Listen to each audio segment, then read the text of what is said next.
in this online session for um, Japan Education Fair for applicants in Laos and Cambodia. We are from Osaka University, and today we would like to introduce the general outline of the university as well as some programs. I will share my screen.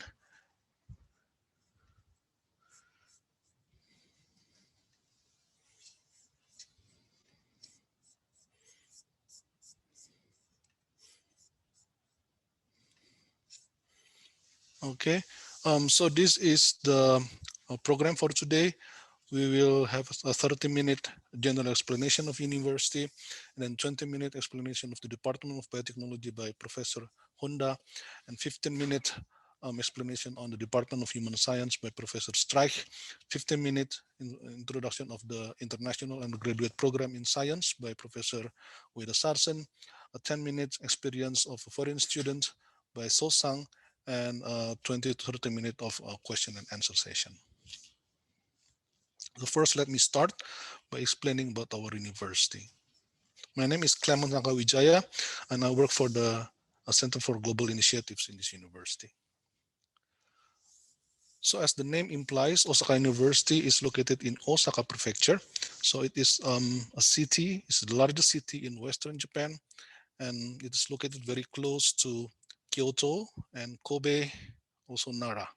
So from Tokyo, it can be reached by plane for about one hour and 1.5 hours, also 3 hours by the bullet train.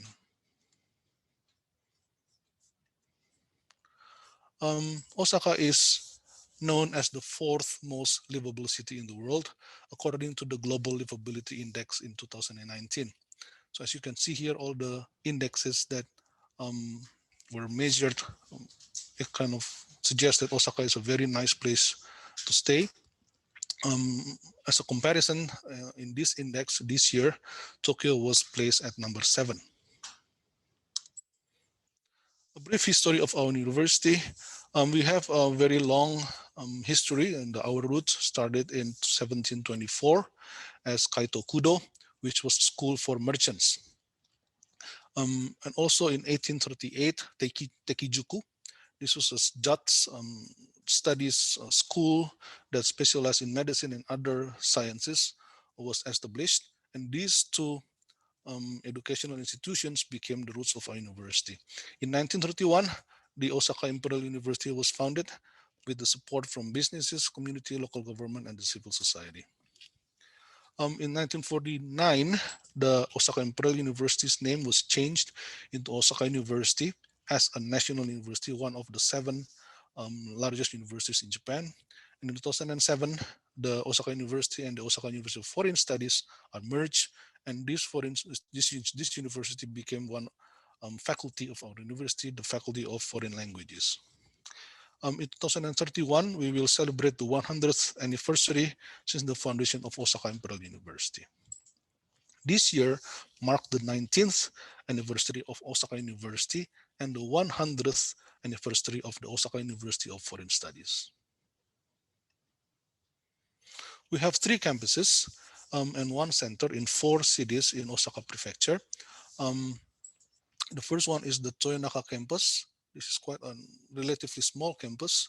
The second one is Mino campus. It's also smaller. This is where the Osaka University for Foreign Studies was located. However, this campus will be closed very soon and will be moved to a more city-like area between the Toyonaka campus and the Suita campus. Suita campus is our largest campus. It's where most of the research facilities are located. We also have a Nakanoshima Center at the downtown city of Osaka, where educational and seminar activities are held usually. Right. We have 11 undergraduate schools and 16 graduate schools. So we have basically more graduate schools, which indicate that we are very research oriented. We have 6 research institutes, 16 centers and facilities that work on state-of-the-art research and also supporting the education and research activities of the university.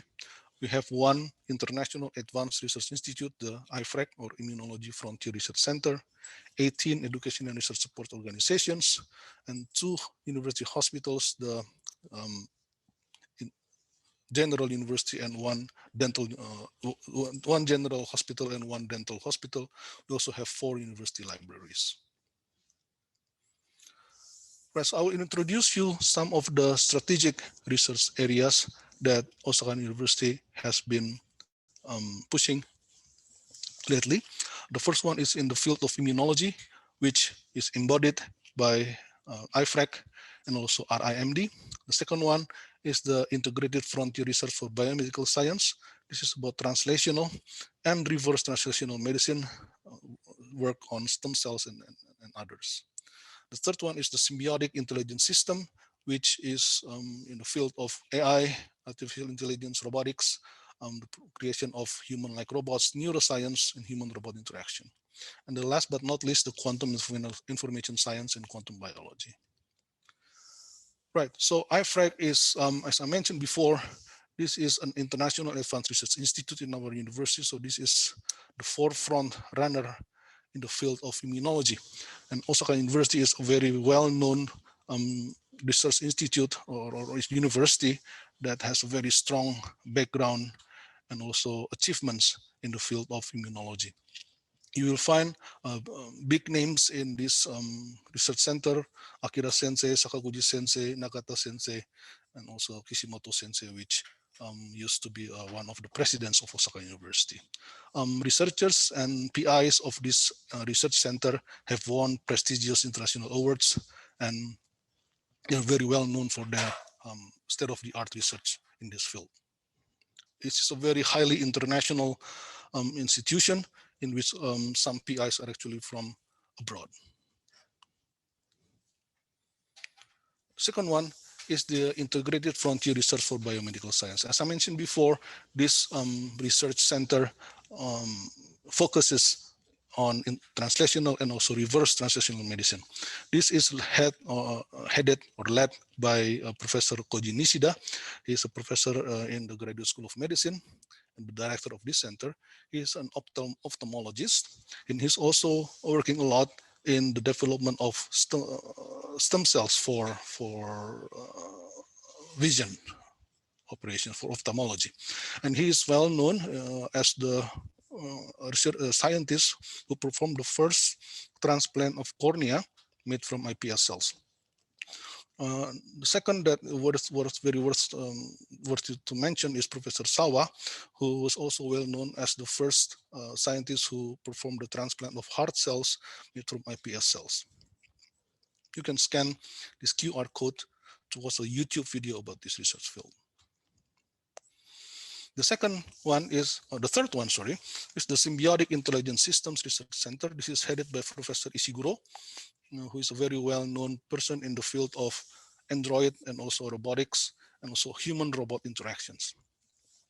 In the world of robotics, he is also known as the father of the humanoids. So he is well known for creating, building extremely human-like robots that can interact or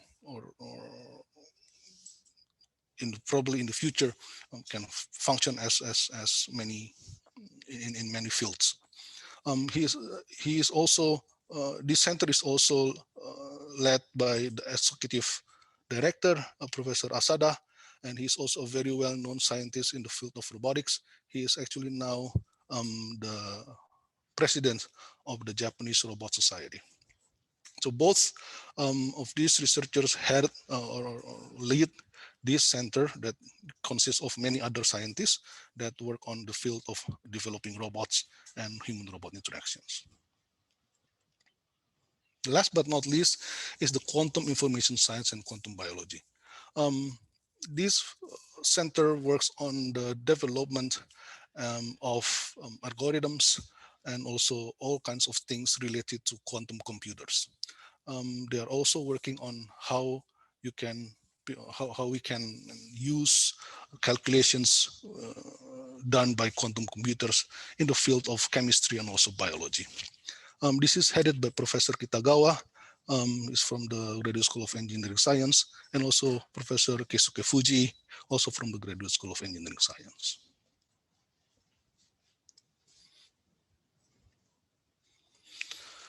Right, so let's move on to our next strong point in the industry and university collaboration.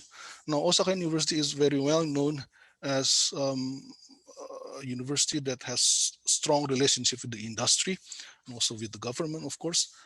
There are several phases, there are two phases in which the industrial world can collaborate with our university.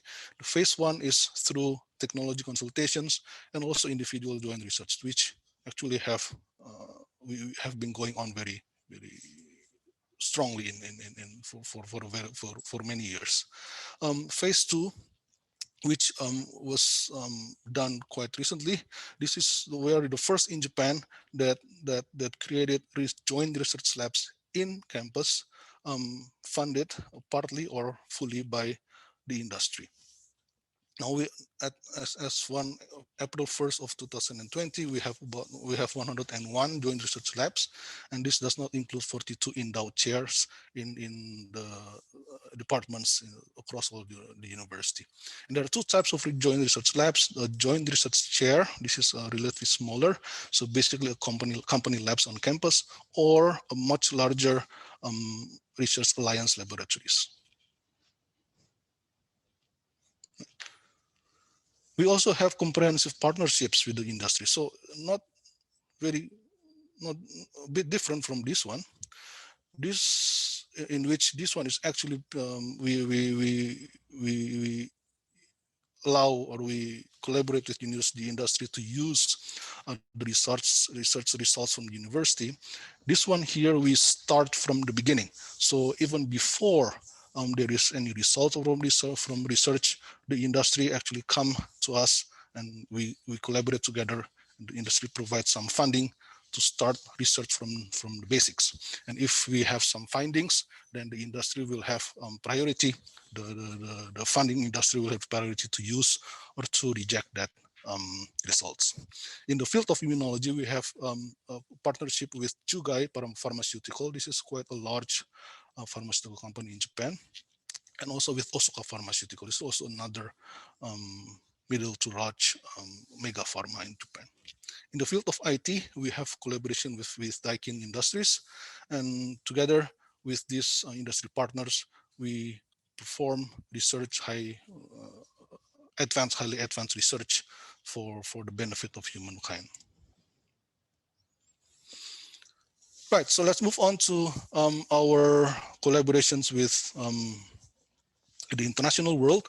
We have overseas centers in basically several places.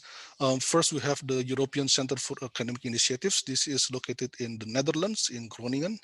We have the ASEAN Center for Academic Initiatives in Bangkok, the East Asian Center for Academic Initiatives in Shanghai, and the North American Center in San Francisco. The Asian Center for Academic Initiatives cover all the ASEAN countries, and the office is located in Bangkok. And if you're from Laos and Cambodia, you can actually come here for, if there are seminars after COVID, of course, or other activities that are organized by the office. We have many agreements with other universities across the world or over the world. We have 134 inter-university agreements. So agreements, this is the largest or the highest level of agreement among universities or between other universities. And we have 617 inter-faculty agreements. We do not have any agreement at this moment with universities in Laos, but we have one inter-faculty agreement with the Panasastra University of Cambodia, the Faculty of Science and International Relationship, with one of our our faculties. And this one here includes tuition fee agreements, meaning that if you're a student of this university, you can come to Osaka University as an exchange student without paying the fee in Osaka University. Our international students mostly come from Asia, so 84%, 84.6% are from Asia, and among these, about 60% are from China. It's followed by South Korea, Indonesia, Thailand, Taiwan, Vietnam, and others. There are several students from Cambodia. I'm not really sure how many, but one of our speakers here is actually from Cambodia. That will, is it true? I think so. Yes, Sensei. Thank you. Right. So this is the data on the international students and researchers. So the number of international students have been growing in also in Japan because of the ministry project and also in Osaka University. This is the graph showing the field of research that the international students are working on, mostly in engineering, followed by humanities and social studies and science. And this is the growth of international researchers in Osaka University. Right, so let's move on to the probably the most important part of this presentation, how you can study and what kind of programs that do we have to offer to international students. First of all, let's talk about the academic calendar. Like all universities in Japan, or not all, most universities in Japan, the academic year in Osaka begins in April. And there are 4 terms here, the spring, summer, and fall and winter term. However,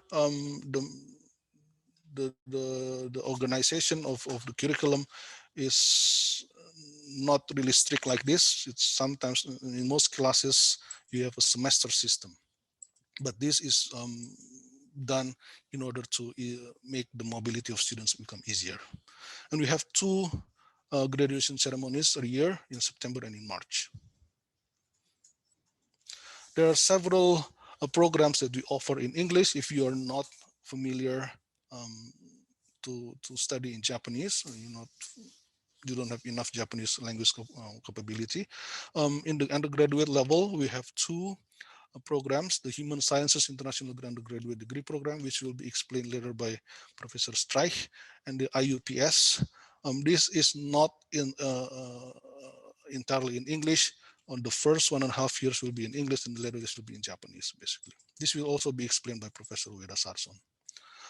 In the graduate level, we actually have more in the fields of science, engineering science, and also information science and technology.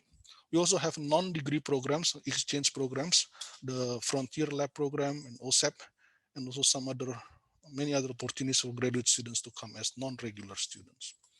So the first 2 are degree programs. So you will, after you complete the program, you'll get a degree, either a bachelor's degree or a master's or a PhD degree. And the last one is a non-degree program. So you get degree from your home university, but you come here as an exchange student.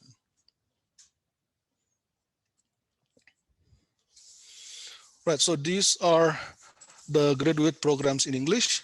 You can see here there's quite a lot of different programs that cover a wide variety of fields in science and also engineering.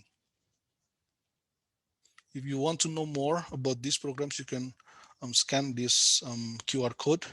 You can also download the program pamphlets from this QR code.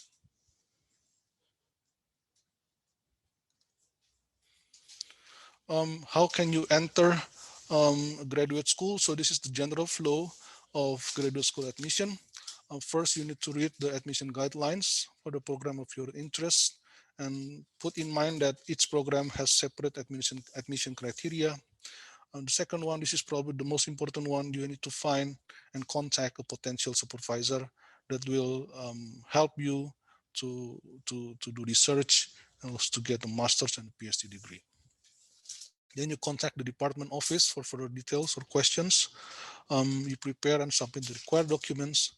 If you're accepted, you can enroll as a research student for 6 months to a year, and then take the entrance exam of a degree program. Depending on the program, step number 5 can be skipped or cannot.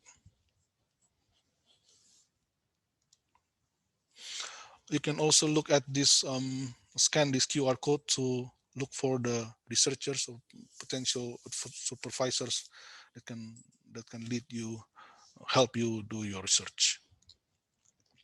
This is an example of a graduate program. This is the Biotechnology Global Human Resource Program for Industry University Co-Creation. I think Professor Honda will talk a bit about this one. This is an English program for master's and PhD levels in the Graduate School of Engineering. And this aims to expose graduate students to state-of-the-art research skills. So this is a very interdisciplinary program that focuses in the field of biotechnology. English in all lectures, instructions, and research activities. However, I think that students need to learn some Japanese in order to get the PhD from this program. It's not difficult. The Japanese requirement is not difficult at all. Other opportunities, exchange programs. So first of all, let me explain about the Asean campus of our university. So we, quite recently, we established 4 ASEAN campuses in Vietnam, in Thailand, in Brunei Darussalam, and also in Indonesia. Now, these are actually buildings or rooms or clusters inside our partner universities that offer research-related activities, administration-related activities, and also double degree programs in collaborative fields, which is probably the most important one. So you can see here the list of our double degree programs with Mahidol, with Bandung, and with Vietnam, and also with the Brunei Darussalam.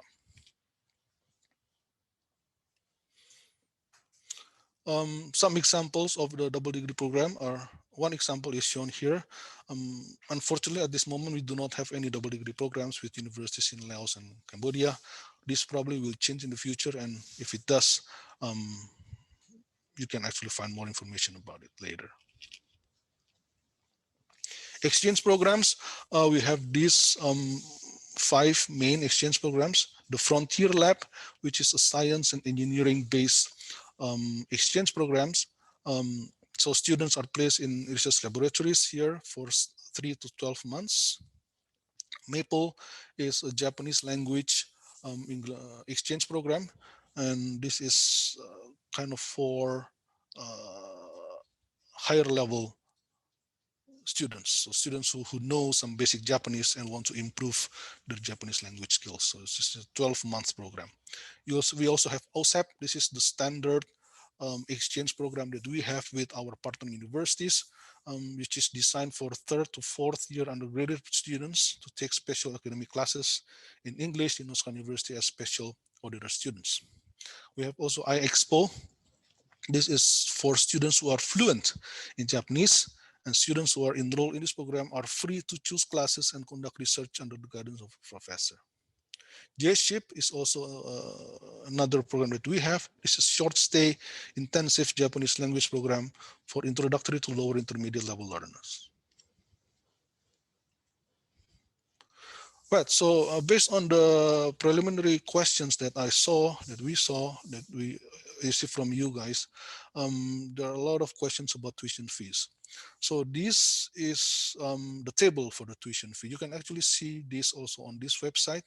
So as a national university, our tuition fee is actually quite low, especially if you compare us with the universities in the US or in the UK or even Australia. And students who are recognized as having extreme difficulty in paying admission can be exempted from payment, or payment may be deferred. Okay, so you probably don't have to pay anything, or you only have to pay half of the entire tuition. We also have some financial aids.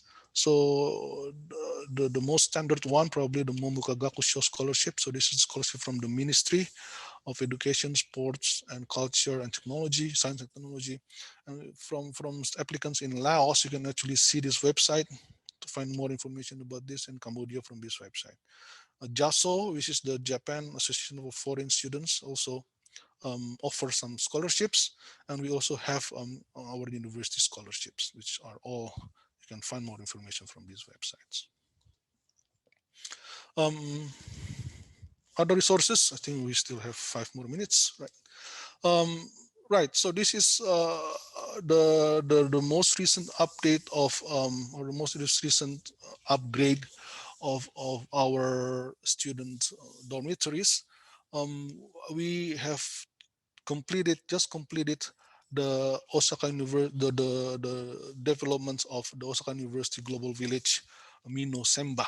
So this is attached or very closely located to the Mino campus, the newly built Mino campus, in which students can actually live here. Students who are studying in the Mino campus in the Japanese language program can actually live here for a very low cost and very convenient location.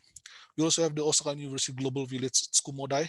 This is also a dormitory for students and also for foreign researchers. And this, I think this has been renovated and it's very nicely located and has all kinds of facilities that you need. We also have student centers and support offices for international students and scholars, one in each campus in Suida, Toyonaka, and Mino Student Center. We also support students in finding jobs after or just before they're going to graduate from Osaka University. We provide training to for interviews and also job applications, consultation, and more. Our English website has been renewed, and you can, of course, visit this to find more information. Right, and last but not least, you can also visit our official social media accounts and find more updates about our university. Okay, so I hope I can see students from Laos and Cambodia, more students from Laos and Cambodia in the future. And thank you very much for your attention.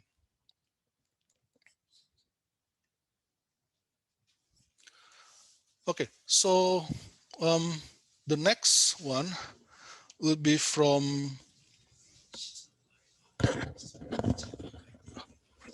okay, if you have questions, you can either ask your questions at the end of our meeting, or you can also type your questions on the chat function of Zoom's chat function.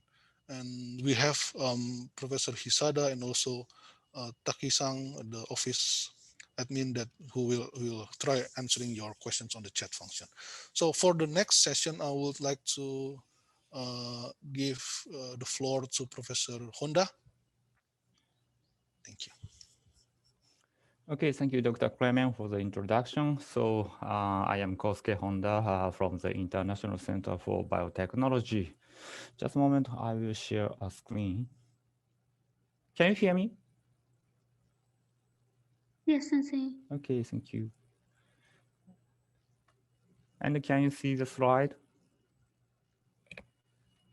Yeah. Okay, so now I'd like to introduce the activity of our International Center for Biotechnology, or in short, IC Biotech, and also some activities of the related institute or department of our biotechnology program, which is, of course, open for the foreign student. So, first, I'd like to start to introduce the mission of our International Center for Biotechnology, IC Biotech.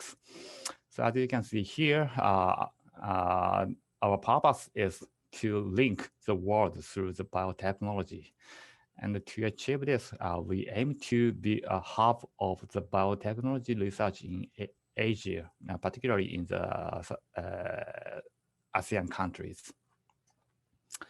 So currently, there are two research laboratories. One is the Fujiyama laboratory of Professor Fujiyama, and another is my laboratory.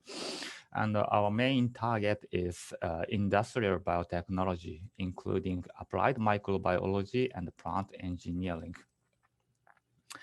Regarding to the international exchange, we are conducting the education and research project in collaboration with ASEAN countries, and also in cooperation with other departments in Osaka University, particularly the Department of Biotechnology, the Graduate School of Engineering.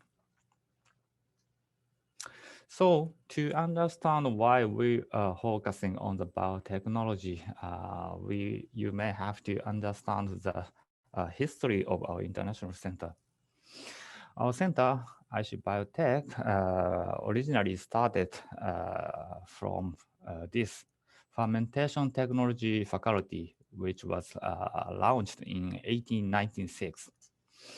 And of course, nowadays, the fermentation technology has been expanded to include much wider research area, including the food, chemistry, pharmaceutical, environment, or energy technologies. But anyway, so we have a very long history, and actually this history is longer than that of the Osaka University, actually. So we have almost more than 120 years history. And in 1973, the UNESCO launched a new program for the international student as a postgraduate externship. So the aim of this program is to give a chance to the young and talented students or researchers in Asian country to study in the advanced countries, including Japan. And Osaka University was selected one of the host university of this UNESCO postgraduate program. And to facilitate this program, Osaka University launched a founded international center for the microbial engineering. And this center was developed to the International Center of Biotechnology, our center. So, you know, from 1973 through the UNESCO program, we have accepted more than 400 Asian students from these countries, including Cambodia and Laos.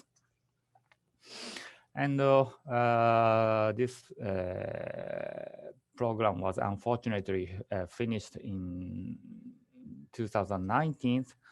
Nevertheless, we launched another exchange program supported by Japanese founding agency, JST, so-called Sakura Science Plan. So every year we are accepting about 10 Asian students, including those from Cambodia and Laos. And unfortunately, in this year, in the last year, we could not accept the foreign student due to the COVID issue. Nevertheless, instead of the real invitation, we gave an online lecture for the student. And again, from Cambodia and also from Laos, many students also joined our online program. Okay, next, I'd like to move to the research and education part of our biotechnology center. So as introduced by Dr. Kremen, we are included in the biotechnology research and education program for the foreign student in collaboration with the Department of Biotechnology in the Graduate School of Engineering, and also ISIR, the Institute of Scientific and Industrial Research and Institute for Protein Research.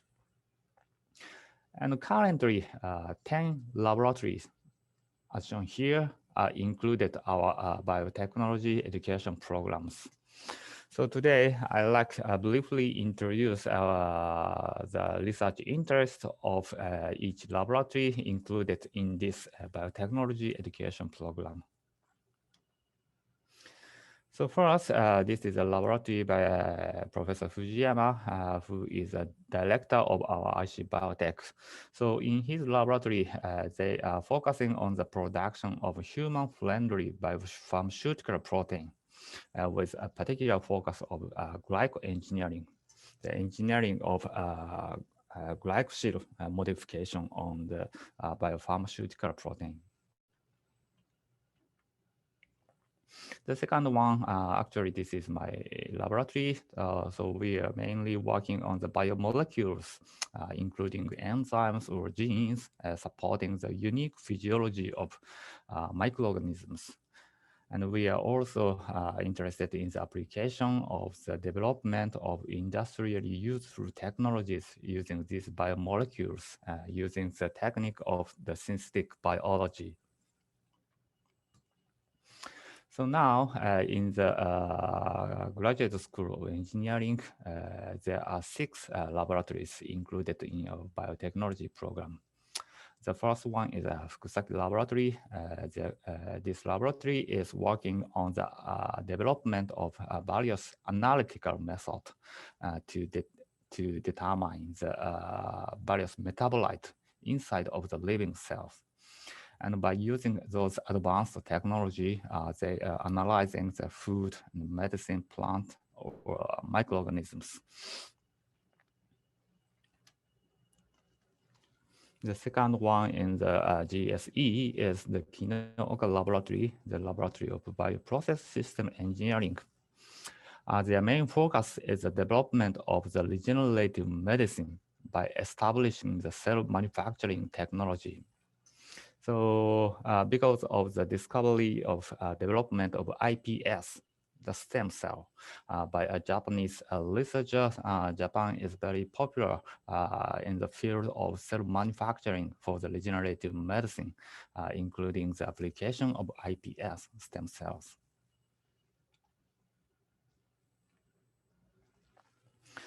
So the main interest of this laboratory, Uchiyama laboratory, is a macromolecular, particularly protein. So they are focusing on the biophysical and biochemical characterization of the protein and their complex in food and biopharmaceuticals.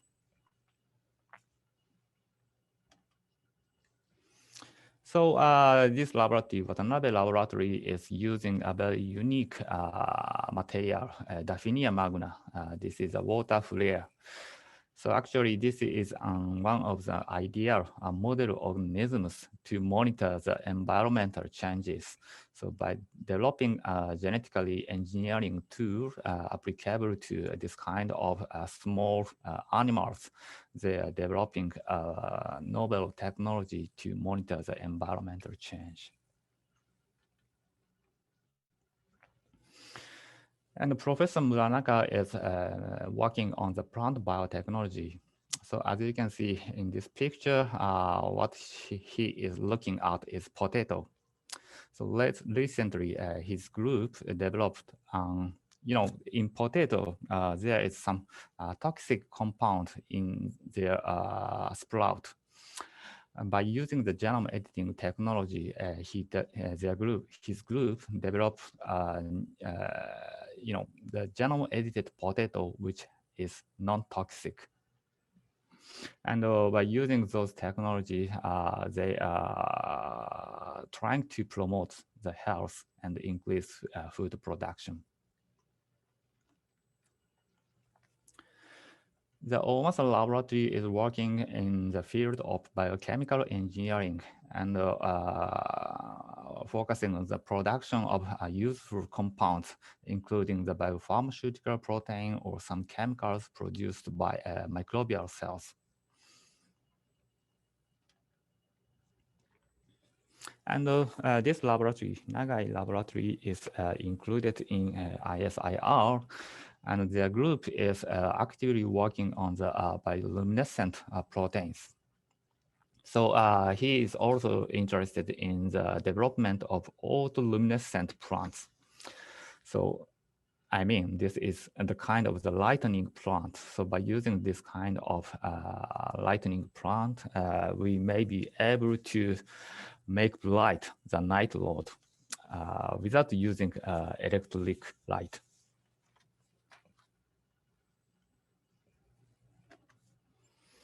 The last laboratory, the CRIS laboratory, is working on the protein structure, the crystal structure of proteins. They are particularly focusing on the protein involved in the photosynthesis or microtubule-based molecules, which is a kind of the energy production proteins, to understand the fundamental mechanisms of how biomolecules work in the nature. Anyway, if you are interested in more detailed activity of each laboratory, please visit our website. And also to enter our program, maybe you can access to the website of the Graduate School of Engineering of Osaka University. And then you can check out the this course, Biotechnology Global Human Resource Development Program for Industry University Co-Creation.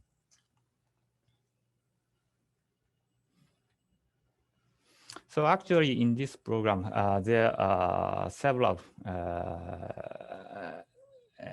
courses. You can find several different choices.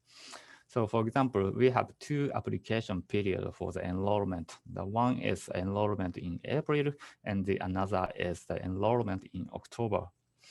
So, and more importantly, we also have a special course with a full scholarship, which is supported by the MEXT, the Education Ministry of Japanese government. Very unfortunately, the application period for the enrollment in October 2021 has already been finished. But in the next year, in similar season, we should have the same announcement. So you can check out our website, and please don't miss this application period. And if you have if you can manage your scholarship by yourself, the scholarship, for example, those supported by a private financial agency, or the scholarship from your government, you still have a chance to apply our course, because we will still have the application for the spring examination period. It will start from April 30 to May 21. Anyway, so please visit the website of the Graduate School of Engineering and check the detail of the admission information.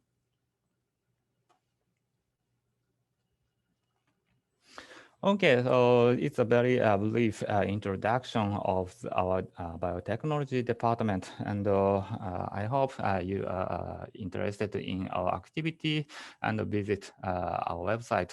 So if you want to see more detail on our activity, please Google. Please make an internet search with this keyword, Biotechnology, Osaka University. And I hope you can join us and see you in Osaka in near future. Okay, thank you very much for your kind attention. Thank you very much, Professor Honda, for a very detailed and interesting introduction on the IC Biotech and also the Department of Biotechnology in general. We will move on to our next topic, the introduction on the international program and also the School of Human Sciences by Professor Philip Strike. Philip, the floor is yours. Okay, thank you very much, Clement. And I will go ahead and share my screen.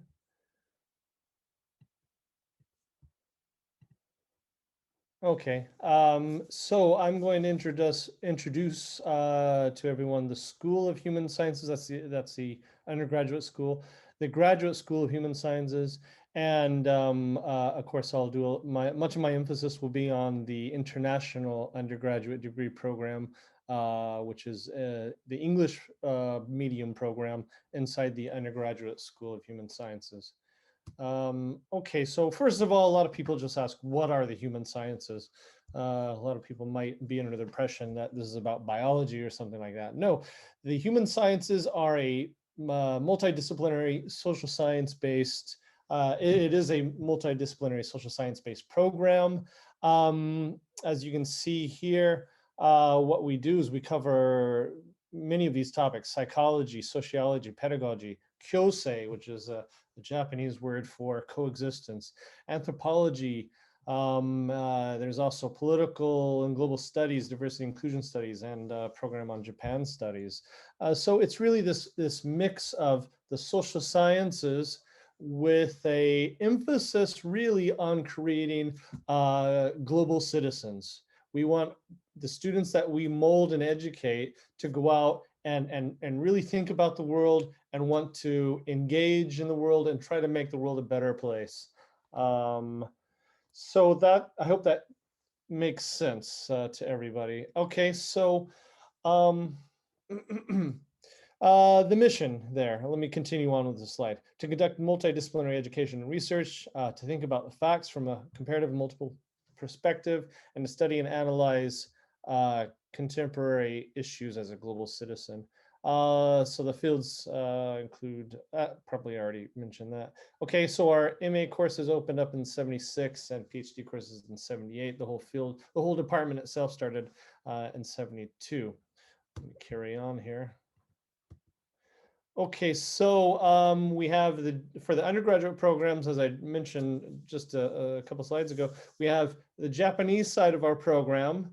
That's the program that's been around since 1972. And then we have the English side of the program. That's been around since 2011. And in the Japanese side of the program, our students study behavioral sciences, sociology, contemporary thought and anthropology, education, and kyosei studies, that thing I just mentioned, which is critical studies in coexistence, symbiosis, and conviviality. On the English side of the program, we have three focal areas, which are diversity and inclusion studies, Japan studies, and political and global studies. I teach in the political and global studies part of the English program.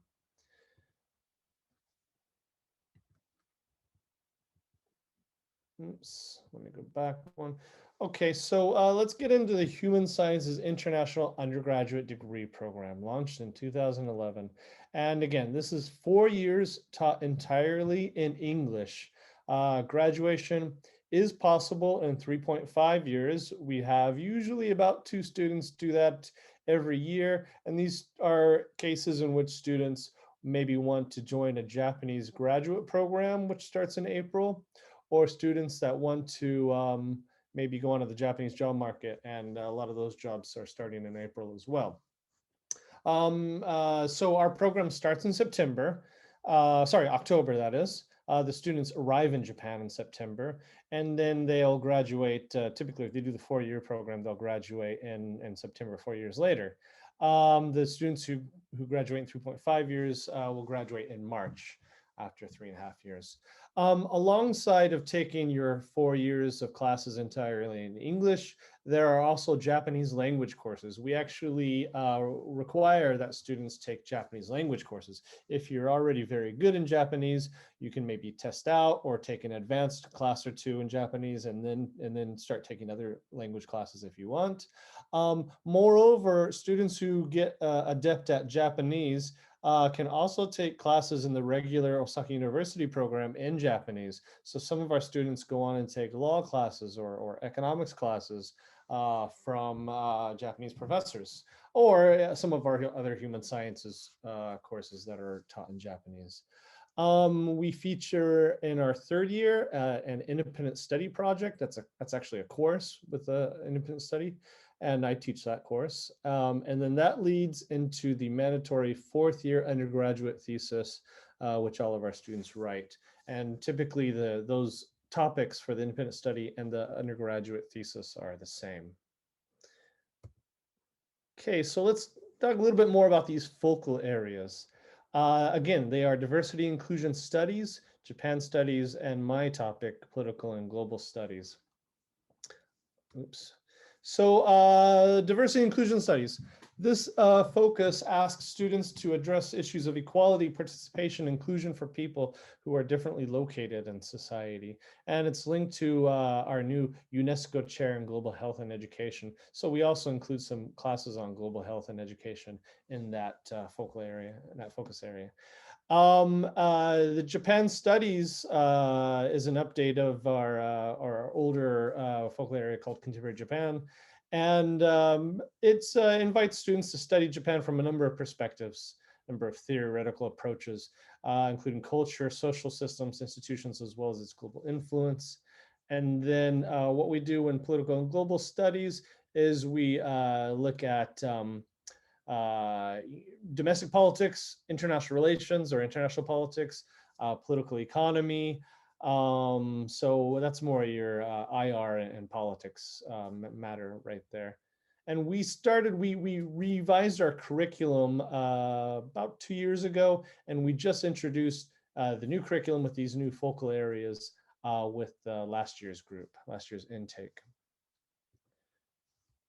Okay. So our class environment, what are our classes like?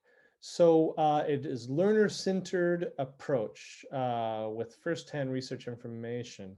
Small class sizes, that's what our students really like the most. It's an opportunity to have deeper discussions with the other students, with professors, and get necessary support from professors. Basically, you know, our classes might have anywhere from maybe 10 students to, for some of the upper level classes, to, you know, maybe 15 to 20 students in the lower level classes. Some of them get quite big because our classes can be popular with foreign exchange students who are coming from Europe and North America and other places. So some classes might get bigger, but classes tend to be within that sort of 10 to 20 range. And so that's a really, really good size. And I think that's one of the advantages of this program. Diverse group of students. We have students in our program coming from all over the place. As you can see, international student diversity. The next bullet point down, we have students coming from Canada, China, India, Italy, Japan itself, Singapore, Indonesia, Sweden, Taiwan, Thailand, UK, USA, and Vietnam. A lot of students from Vietnam.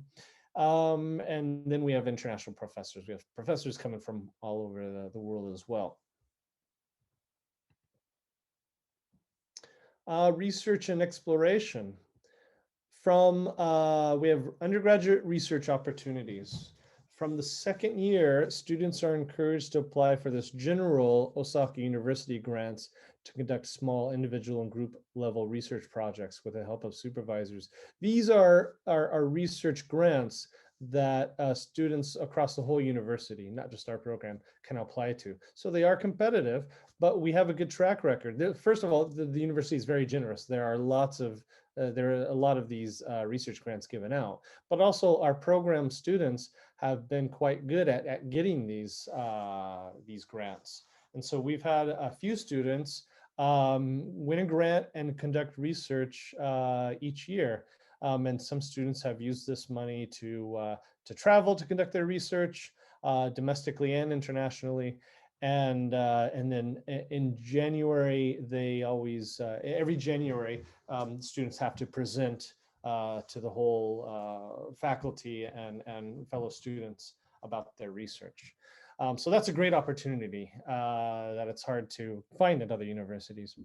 We also have exchange programs. I think, as my fellow panel members have already explained, Osaka University has partnerships with lots of universities around the world, and that means that if you come to the human sciences or another undergraduate degree program, you are able to, maybe in your third year, to go study at another university somewhere around the world for a semester or a year. And then graduation projects. Our students, as I said, in the third year, we have an independent study in which students get really deep into some topic and conduct a literature review. And then usually they carry on the same topic into our fourth year thesis, which is a year-long research project resulting in a 10,000 word dissertation. And the students cover everything from politics to social, education, psychological, environmental issues. Okay, so what happens to our students after they graduate the program? So by September 2020, we had 6 cohorts, 6 years of students graduate from our program. And more than half of those students chose to work in business, financial, and consulting sectors. So companies like Google, Rakuten, Japan Airlines, Kyocera, Osaka Gas, Goldman Sachs, and so forth.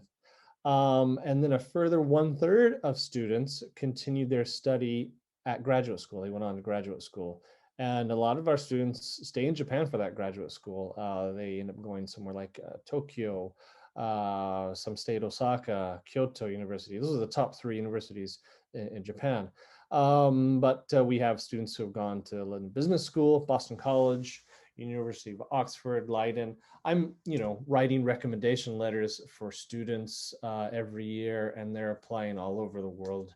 A lot of places in the UK and the US, especially because they're studying in English. So great opportunity to carry on your studies on to graduate school after graduating from our program, or to stay or to move on to working. And there's also great opportunities to stay and work in Japan if that's what you would like to do after going to school here. Okay, these are important dates, but I have to remind you, this has not been updated. This is for last year's or these past few months application season. So these dates will be slightly different, but still, estimated they'll be very, very similar for next year, for the end of 2021 and for the start of 2022. Okay, so just take a quick look. I'm not going to go through the whole list here, but in general, the application period is going to open at the beginning of December. So if you're interested in this program, just, towards the fall semester or the fall months, try to get updated on what you need to do. And then when the application starts in December 2021, you'll want to hit that, get the application downloaded, start filling it out, and get all your information uploaded or mailed in. So the deadline for application registration is going to be sometime after the first week of January. So sometime in the second week of January. So again, that date's going to slightly change, but it's still going to be somewhere around the beginning of the second week of January. So that means you have a month and about 1 week once the application is ready to get it all done. Okay, so that's why I say prepare in the late summer or in the fall for the application if you want to apply to this program. And then, yeah, you can see the rest of what we have there is that, basically the program's we'll have screening of applications in February and March, and we'll admit students in the spring and early summer, and the students come out in September. Okay, let's move on. Okay, so I'm going to talk about the graduate program now in human sciences. We have MA program and a PhD program. And these are the 4 sections that get studied in our graduate program in the human sciences: psychology, sociology, education, and again, Kyosei studies, or what we call in English, critical studies in coexistence, symbiosis, and conviviality. Okay, so these are some of the courses that students take in the psychology section. So behavioral sciences there, behavioral physiology, statistics, biological anthropology. Okay, so pretty much most of your branches of psychology are represented. Sociology, gender studies, welfare studies, philosophy of sciences falls into this.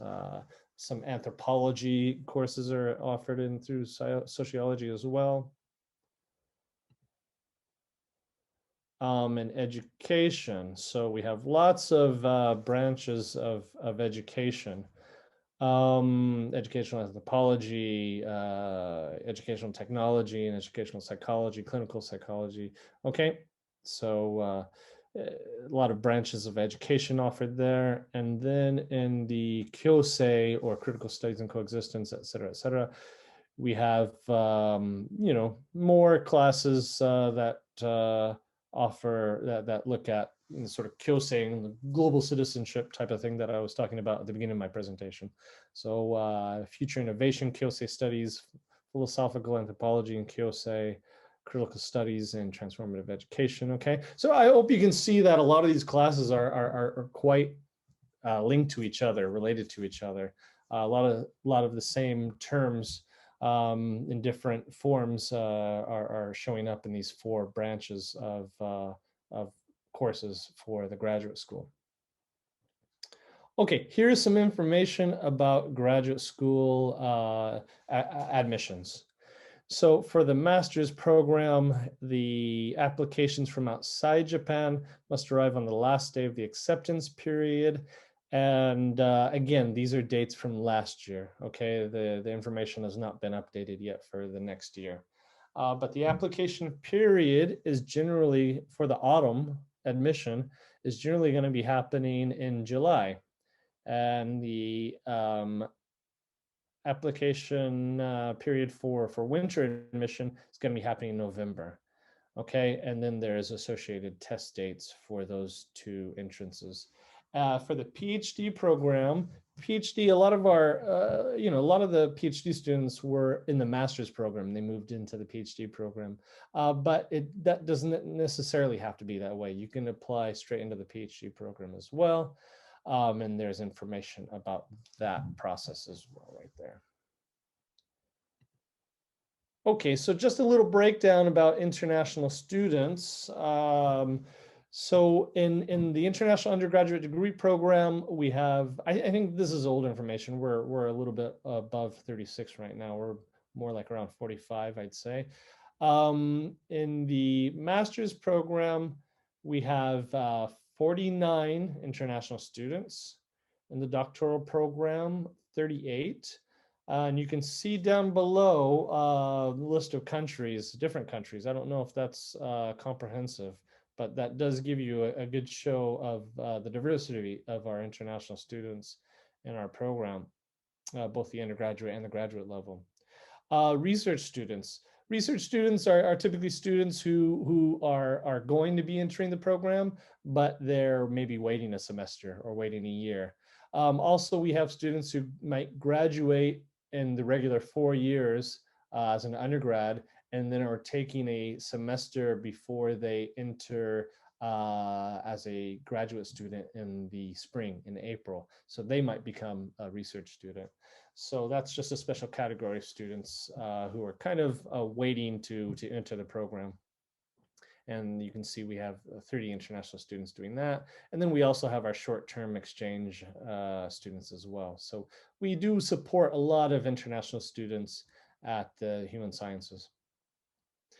We have our own Office of International Exchange to help out with international students with any issues they might have, supporting them, and also supporting our own students who can be Japanese or international, but our own 4-year student, you know, students who are fully admitted to the 4-year undergraduate program or to the graduate program who want to go study overseas. They'll help out with that as well. There's an idea of the costs. You can go look at our website if you need more information about this, or if you need to look at this again. Accommodation. This is important for a lot of people.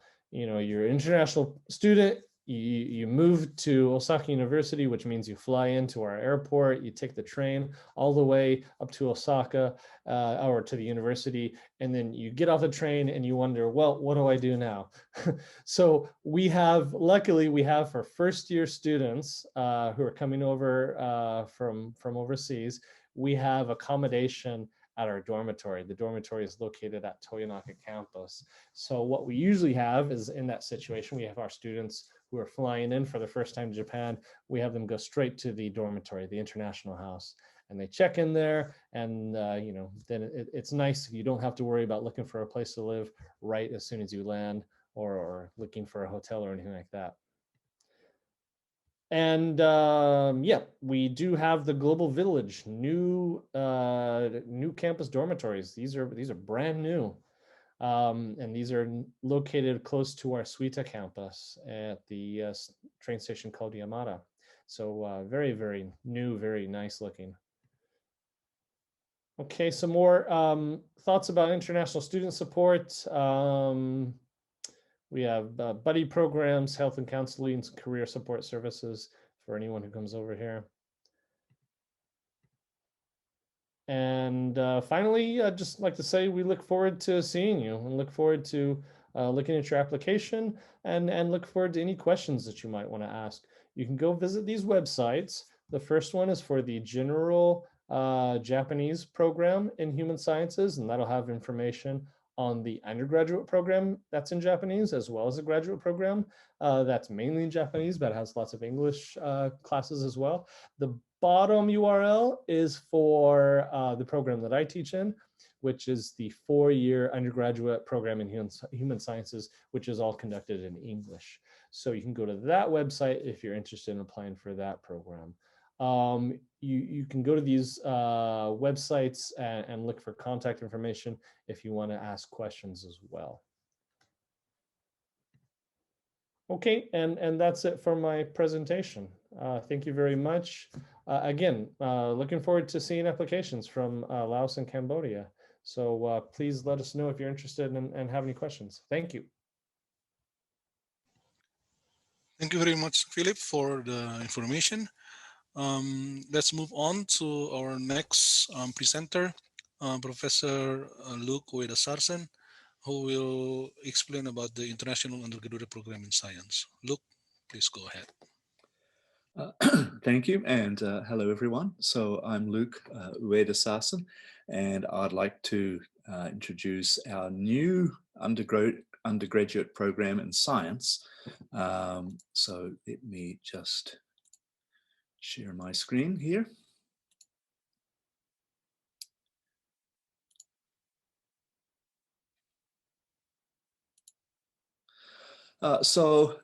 This new program is the International Undergraduate Program in Science, or IUPS for short. This program is a successor to the current undergraduate program which I am teaching in, which was or is a chemistry biology program. This new program I'm going to talk to you about is a program for chemistry, maths, or physics students. It's a bachelor's program and it is split into 2 parts. So the first 6 months of this course is a Japanese language program. So you come to Osaka University and you learn the Japanese language for 6 months intensively. And then the second and major part of the program is a standard 4-year undergraduate program, which leads to the awarding of a Bachelor of Science degree. So in total, it's 4.5 years. So I'll start out by talking about the regular program, the core program, which where students major in either chemistry, physics, or mathematics. The structure of the course is very similar to the corresponding science degree programs for students who are studying in Japanese. That is, the first year of the course is general education. So you take, in addition to studying core science subjects, chemistry, biology, maths, physics, you also study various liberal arts subjects. Things, well, there's, quite literally hundreds of different topics to choose from. You can study things related to sociology if you want. You can study things to do with academic studies, academic writing programs, things like this, a general rounded education. The second year is where you start to study the major subjects in more depth. So for example, if you're a chemistry major, which is what I teach, I'm a chemist, you start diving into inorganic chemistry, physical chemistry, organic chemistry, analytical chemistry, things like this. In the third year is where you choose your specializations. So in the second year, the core major subjects are introduced for the first time, and you basically have to take all of them. In the third year, you decide which ones you want to continue studying and which ones you don't want to continue studying anymore. And the final year of the program is research. So after the first 3 years, you basically stop taking regular classes. You'll take a few lecture style or tutorial style classes in the fourth year, but the great majority of the fourth year is doing research. So you become a research student, you join a laboratory, and you'll be working with other research students, most of which will not be undergraduates. Most research students at this university are postgraduate students. In other words, they're doing master's degrees or doing doctoral degrees, PhDs. So as I mentioned before, the first 6 months of this course is basically a Japanese language course. And that's because this course is a little unusual in that it's taught partly in English and partly in Japanese. So this intensive Japanese language course is to increase your Japanese language ability so that eventually you will be able to take classes in both Japanese and in English. This portion of the course requires you to learn Japanese language classes for, between 3 to 6 hours per day. So that's quite a lot of Japanese language classes. In this first 6 months, there's some limited science classes available, but they tend to focus not on science itself, but more on the language of science. So for example, these are the English terms for this scientific topic. What are the Japanese language equivalent terms? Then there's the main core of the program, the 4 years bachelor program. So the teaching starts in English. So once you start this 4-year course, the first portion of the course is taught in English, but that then as you go through the course, that changes to being more and more taught in Japanese. So generally speaking, the first 18 months will be taught in English, and the second 18 months will be taught in Japanese. If you're a maths major student, there's a higher proportion of Japanese than if you're doing a chemistry or a physics major course. And as I said before, the final year is research. So you're probably not, you could take some classes, which will probably be taught in Japanese, but maybe you don't take any set regular classes because you're doing research in the lab. And the language you do your research in will depend on what lab you join, because some labs operate in Japanese, some labs operate in English. Most laboratories operate sort of on a mixture depending on who is in the lab. So there is an English language requirement if you can understand what I'm saying now, your English is good enough. We require some kind of formal English language assessment. It could be IELTS score or a TOEFL score, or maybe if you've studied English at high school, for example, if you've done an international baccalaureate course, if you score a 4 or more on an IB course, that would be sufficient.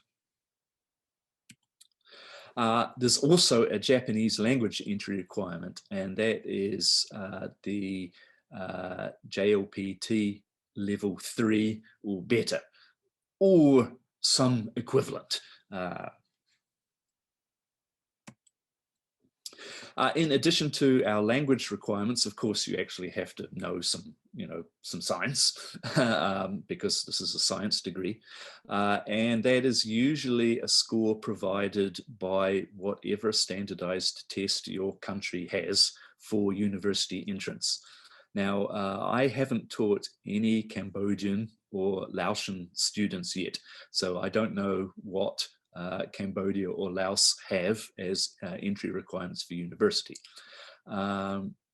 If you do not have such a requirement, you can take some other standardized university entrance test. In Japan, there's a so-called EJU test, which is designed for non-Japanese students who are coming to enter Japanese universities, and we would strongly recommend that test as EJU. There are quite a lot of centers in Southeast Asia where you can take this test. I don't know if there are any in Cambodia or Laos, but there definitely will be in Vietnam or Thailand, for example. It is also possible to apply with, for example, the American SAT program scores or the ACT program scores, although those American entry requirements are not so suitable for our program. And also we've had problems this year with COVID because a lot of these testing centers are closed, for example, and students haven't been able to get marks. But if you're interested in our program and you have problems, getting qualification materials because of COVID, just talk to us and we'll be able to sort something out. Just like with the human science undergraduate program, students for this program get preferential accommodation for their first year. So the price I've quoted per month is a bit more expensive than what Philip just mentioned, because I'm being very conservative with my costs. It is probably less than, well, almost certainly less than 20,000 yen per month, which is really, really cheap. This dorm is 5 minutes walk from here, possibly less if I walk quickly. So it's very, very close by. The science school is on Toyonaka campus. So basically everything you do with this program will be held on Toyonaka campus. Just like the human science program, this is a small program, so the class sizes are very small. For example, 2021, this year, we have only 12 students in the course, and that's 12 students split up between maths, physics, and chemistry. So as a result, the students get to know each other very well, and that means students help each other out, and learning improves when students are sharing ideas with each other. It also means that the students get to know us professors very well, and we are in contact with them basically every day. So as a result, you get a very personalized education. You are not sitting in a large lecture room surrounded by hundreds of other people. That is totally not the case. You know, you will be in a small room and everybody knows everybody else very well. One potential downside of this is that because the course is small, it's quite competitive to get in. But it's not as competitive as you might think. And that's because of the dual language requirement to get into our course. You need a certain level of English, and you also need some Japanese. The Japanese level is not so high, but you do need some Japanese. And the number of international students who have both English and Japanese is not very high. So if you do know some Japanese and some English, and you want to do science, you've already narrowed the field down a lot. So you're not competing against that many people. As mentioned by the other professors today, the costs for our course are quite moderate. Obviously, they're more expensive than an average university in Southeast Asia, but on the international scale, they're very cheap. So the cost for the first 6-month language course is 258,000 yen. The one-time enrollment fee for the main course is a bit under 300,000 yen. And the tuition fees are about 500,000 yen per year. I have to say that not all students actually pay that money. As other professors have said, there is support available for tuition fees. I'll just talk a bit more about that in a minute. Living expenses. You can live in Osaka, which is a very large city, and it's reasonably expensive, but it'll cost you a bit over 1 million per year, including accommodation, food, clothes, entertainment. Everything can be done for that. In the first year, of course, the costs are lower because you're getting very, very cheap accommodation. But from the second year, you have to pay for, you have to find your own accommodation. Now, I'm a bit old. When I first came to Japan, I found Japan to be very, very expensive. But these days, Japan is not expensive. 30 years ago it was, and Japan has still got a reputation as being an expensive place to live. But that is totally not true anymore, because the cost of living in Japan has not changed in those 30 years. Whereas the cost of living, inflation in the rest of the world has definitely happened. So Japan as a place to live now is totally not expensive.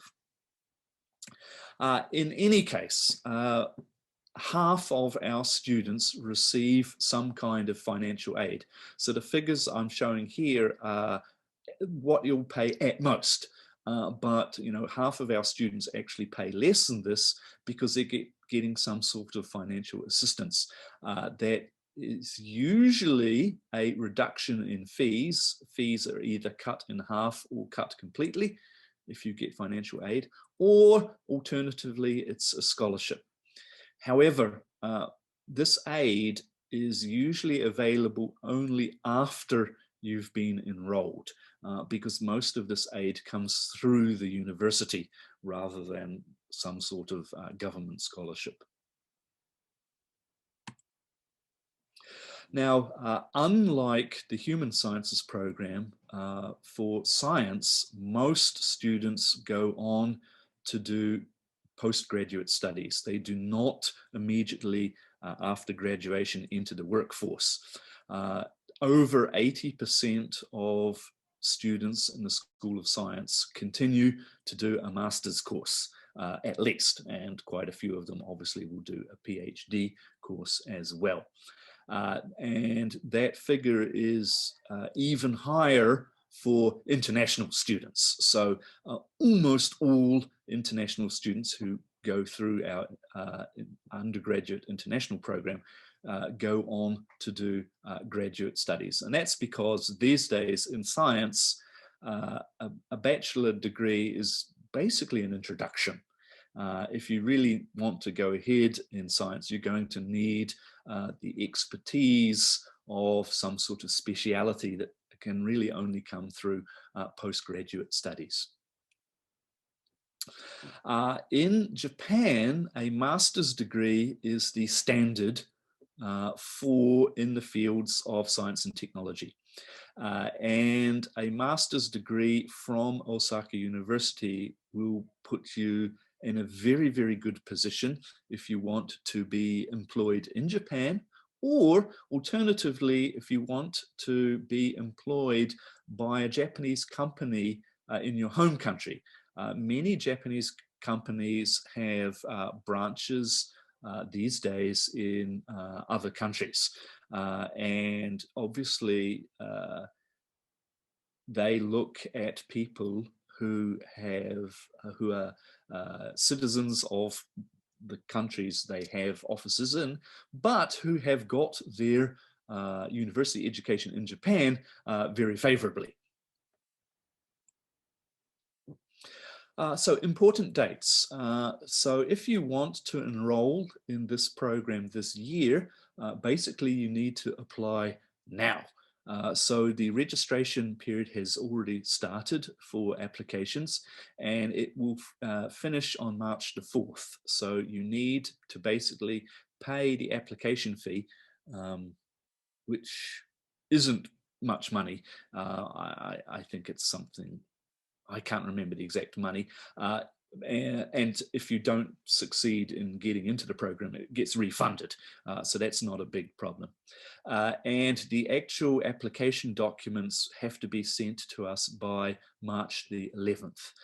So if you want to apply to this program this year, then please consult our website immediately and get on the job. We will look at the application documents as soon as they're arrived, and we will inform you by April whether you've passed the first screening, which is to do just on the basis of your application documents. And if you do pass that, then we'll give you an interview at some point in May. That interview will of course have to be done online because of COVID for obvious reasons. And we will inform you of your results in June. Now these dates may change subject to whatever's going on in the international world due to the COVID pandemic. Assuming you succeed, then you will arrive in Japan in September, and you will start your 6 months of language education in Japanese in October. And then in April, you'll be enrolled as a regular student to do your actual, bachelor's course from April. And that means you'll be able to graduate 4 years after that. Okay, that's my brief introduction to our science major at the undergraduate level here at Osaka University. Obviously, I'll be hanging around to take your questions at the end of this talk. Okay, so thank you very much.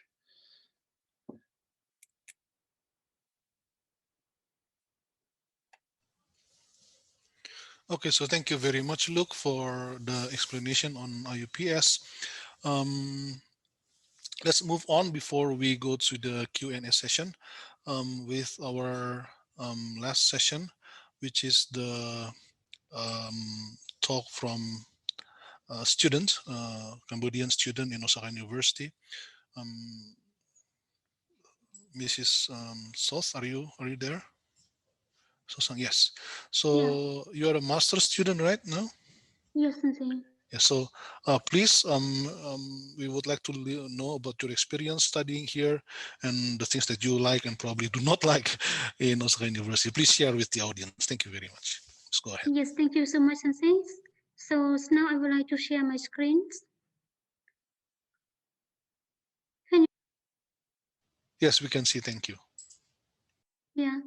So good afternoon, like all professor here and also like the students from Cambodia and Laos. So I'm very like delighted to see you all today. So firstly, I would like to introduce like the backgrounds of Cambodia. So here, according to the line, the red line is like Cambodia here, and from Cambodia to Japan. Yeah, I also like arrive maybe about 6 or 7 hours including the train sections. And this one is like I would like to brief according to the life in Japan. So this one is like as all the professor have mentioned at the previous presentations. So this one is like the locations around our campus. So recently I studied like in the Swedish Campus, and this view is like from like Kitasundri is near our university, and I took it during like autumn. Yeah, and this one is like the view in our like university, also like during spring, and every single day I use like my bicycle from my dormitory and like to start to come to the campus.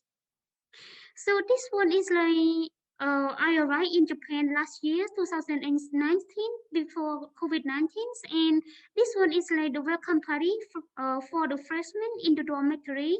I was staying in a Sukumudai dormitory, and it was very convenient. And this one is the welcome party from the senior in my department, and yeah. But this year, because of COVID-19, we unable to celebrate this party. And this one is like I just like show several of Japanese food, and when I went to Japan, I can like adapt with the Japanese foods. Yeah, and this one is like I went in Japan last year, and oh, sorry, this one is 2019, not 2020. And recently, I'm doing my master's degree in like Osaka University.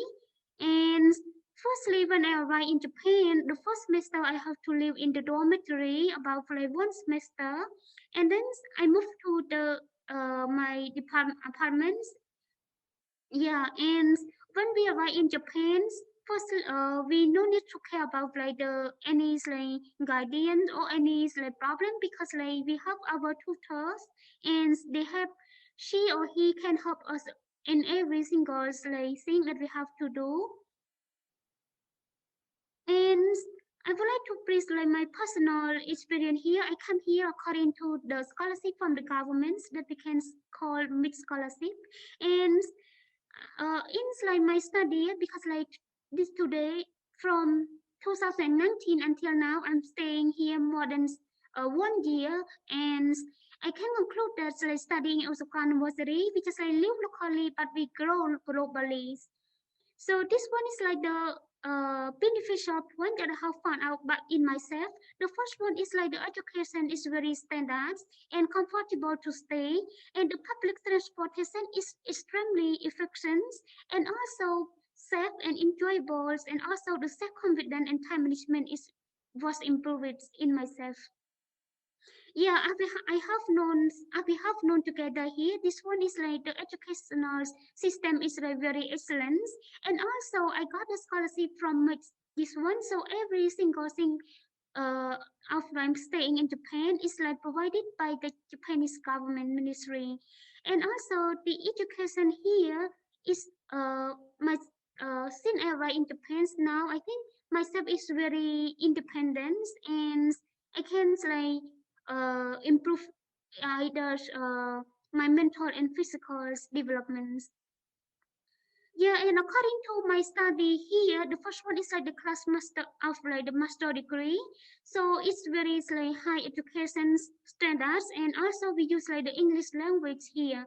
And I also those students like in English language course.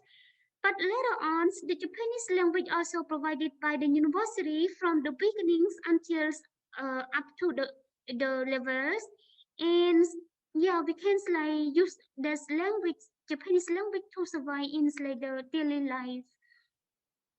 And also like the student belong to bioengineering departments, and I belong to like Uchiyama Laboratories that focus on the micromolecular biotechnology laboratory, and this one is like the 4 categories of my labs doing recently.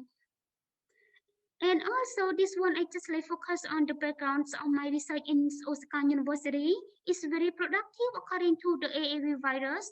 And I use this like virus to conduct with the vaccines, and also to use to make the contains DNA to develop this drug as well. And this one is like the DNA product drugs that we use like for detect the inherent retinal disease treatments. Yeah, and thank you so much. So if you have any questions, feel free and ask. Yeah, and all what I have mentioned about just like very short brief according to like the study in Osaka University. Thank you so much for your attention.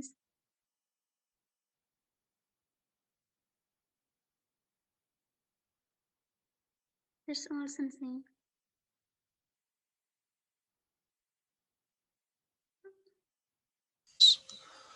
So it's a very interesting research you're doing now. I think it's also a technique that some companies use to deliver the COVID-19 vaccine, is it?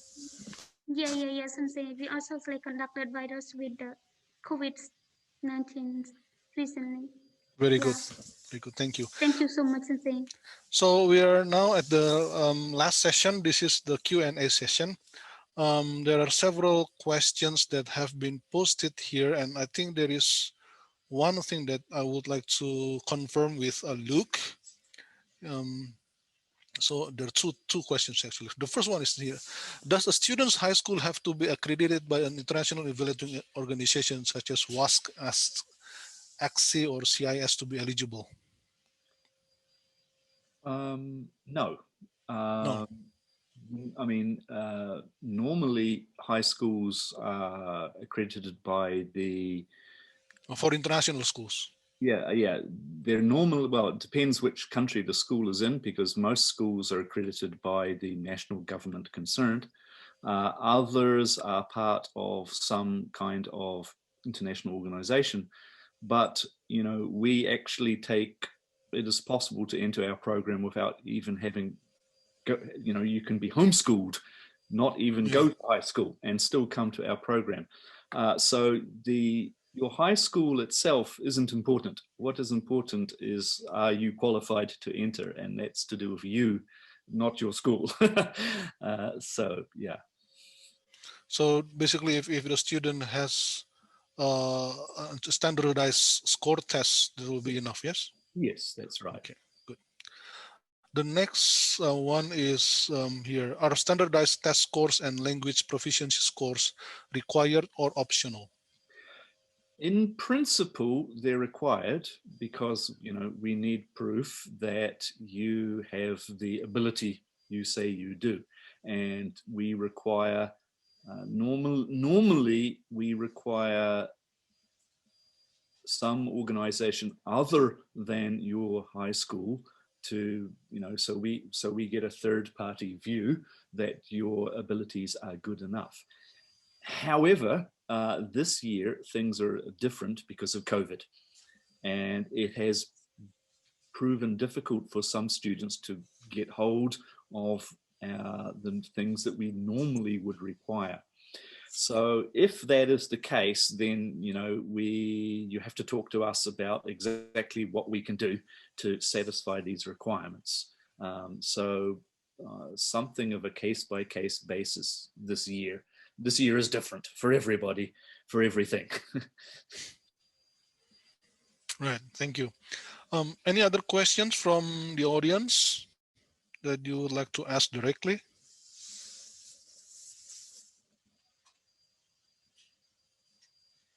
You can unmute yourself and show your video to ask questions directly.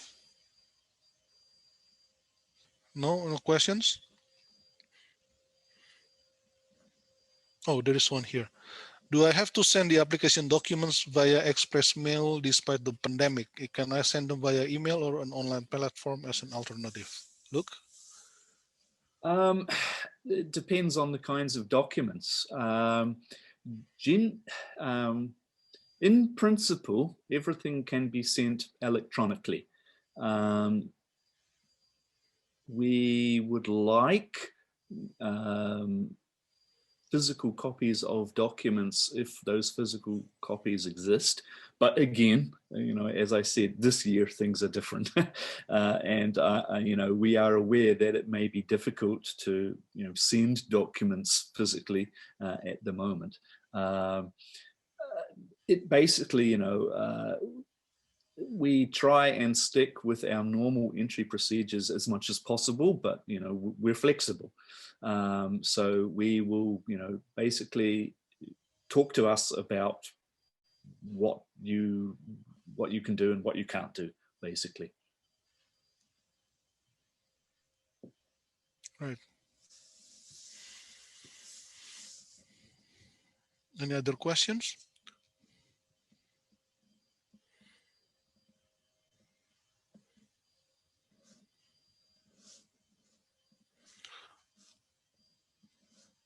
Okay, so then if there are no questions, then we would like to end this session. Thank you very much for joining us today with Osaka University in this online education fair for Japan for applicants from Laos and Cambodia. So again, we hope to see some of you probably in Osaka. And if you do have the opportunity to meet us, please mention that you joined this online fair. And we'll be very happy to hear that. Thank you very much and goodbye.